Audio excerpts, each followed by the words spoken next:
Esther, the brave queen. Hadassah was an orphan girl. She sat alone on the doorstep of her empty house because there were tears in her eyes. She could not see the blue of the sky, nor the green of the grass, nor the yellow gold of the flowers. Mordecai, Hadassah's cousin, came to her house. "Come, Hadassah," he said. "Come, live at my home." Hadassah gathered up her clothes and tied them into bundles. She was pleased to be going with cousin Mordecai to live with his family in the town of Shushan.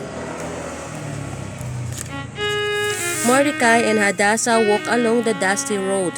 Hadassah's sandals made small footprints in the dust. Mordecai's sandals made very large footprints.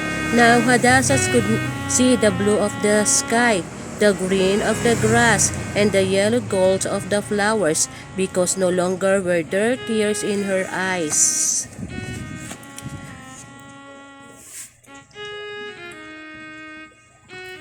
Mordecai worked for the king of Persia. Every day he sat in the gate of the king's palace and answered the questions of the people who came asking for help. Hadassah sometimes carried lands to Mordecai as he sat in the king's gate. "Here is your lands, cousin Mordecai." Hadassah grew to be a very pretty girl. She was such a happy, helpful girl that Mordecai said she was like a shining star.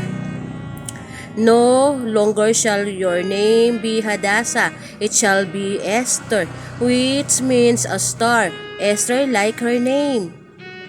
Forever and always she would try to shine as a star. "Esther, Esther, Esther." Over and over she said her new name.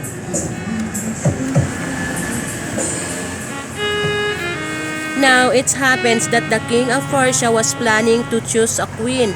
"Gather together all of the most beautiful maidens in the land," said the king of his helpers, "that I may choose a queen from among them." Esther was one of the maidens good to the palace. Mordecai watched them as they came through the gate. He thought there was none so beautiful as Esther. Maiden after maiden was presented to the king. All of them were beautiful.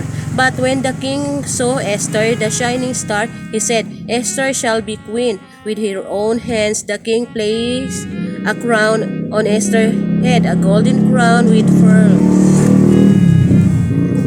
Queen Esther went to live in the queen house, in the palace gardens of the king. From her window, he could see cousin Mordecai as he sat in the king's gate. Esther read the king's list of palace rules. There was one very strict rule. It is said that no one must go in before the king unless invited.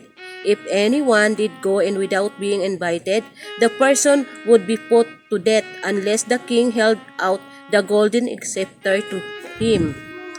A terrible things happened in the land of Persia. A law was passed that on a certain day, all of God's people would be killed. Mordecai sent a messenger to Queen Esther, telling her, "You must go in before the king and ask that God's people be saved." "I dare not to go before the king unless I'm invited," said Esther. "If the king should not hold out the golden scepter to me, I would be put to death. No, I cannot go in before the king." Mordecai again sent a messenger to Esther, saying, "Don't be afraid. Maybe God has let you be a queen for such a time as this." Queen Esther replied, "Appoint 3 days of prayer, and then I will go in before the king and ask him to save God's people. If I perish, I perish." Esther and her maids prayed in the queen's house. Mordecai and his friends prayed in his house. All through the land of Persia, God's people prayed. Carefully, Queen Esther made herself ready to go in before the king. She used her sweetest smelling perfumes and put her prettiest royal robes. Then she and her maid said a last prayer slowly. They walked down the long hall to the throne room of the king.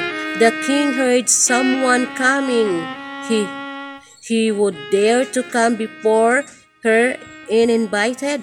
Take that person away. He was about so say when he saw that it was his lovely Queen Esther who had came to see him. The king smiled at her and held out the golden scepter. Esther came near and touched the scepter. What is thy request, Queen Esther? Asked the king. It shall be given thee, even half of the kingdom. Esther invited the king to came to her house as a special dinner. As the dinner, she would ask the king to save God's people. And so it come about that the king made a new law, and God's people were saved.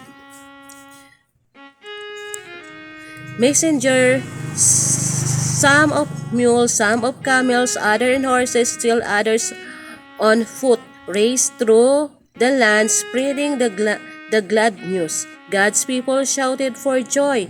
Perhaps the happiest of all was Queen Esther. Once Hadassah, the orphan girl, then Esther, the shining star, and now Esther, the brave queen.